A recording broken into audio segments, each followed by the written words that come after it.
It's one of the main reasons the economy has gone from shrinking by 6% to growing at about 6%. It's one of the main reasons the economy has gone from shrinking by 6% to growing at about 6%. Cheryl, here we are at the one-year anniversary of President Obama's stimulus program. He spoke about it today. What struck you most about what he said today? You know, I think what struck me most was frankly the sales pitch that he was trying to make to the American public to say, hey, this thing actually worked. He said it created 2 million jobs, which we've heard him say before. He wanted to talk directly to Americans who don't seem to think that they got any tax relief from this bill. And he said, Americans, I want you to know 95% of you pay lower taxes as a result of this bill. He announced 50 new transportation projects would be funded by the measure, so a little announcement of goodies for some places around the country that are interested in high-speed rail or new port terminals and the like.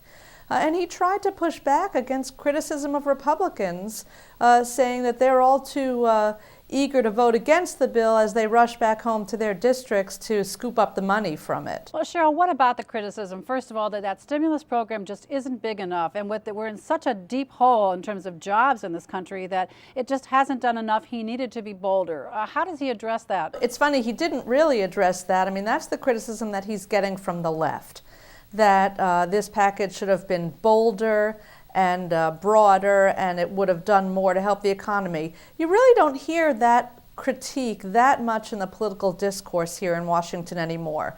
With so much concern about the national debt and the deficit, the bigger critique of the Obama plan is the one Republicans put forward, which is that it hasn't created any new jobs. That, look, we've still got 9.7% unemployment, and many, many Americans are out of work and hurting, so how can the administration say this has created jobs? And the White House's response and President Obama's argument is look, hey, things would have been worse if we hadn't done this. Now, Cheryl, I know you're doing a lot of reporting around this subject. You're going to get well beyond his remarks and even the back and forth criticism that we hear in Washington.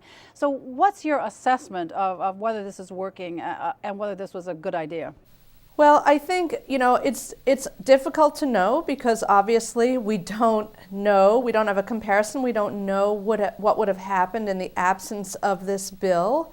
But most economists, most mainstream economists say that this was the necessary step that had to be taken to save the economy from the next Great Depression.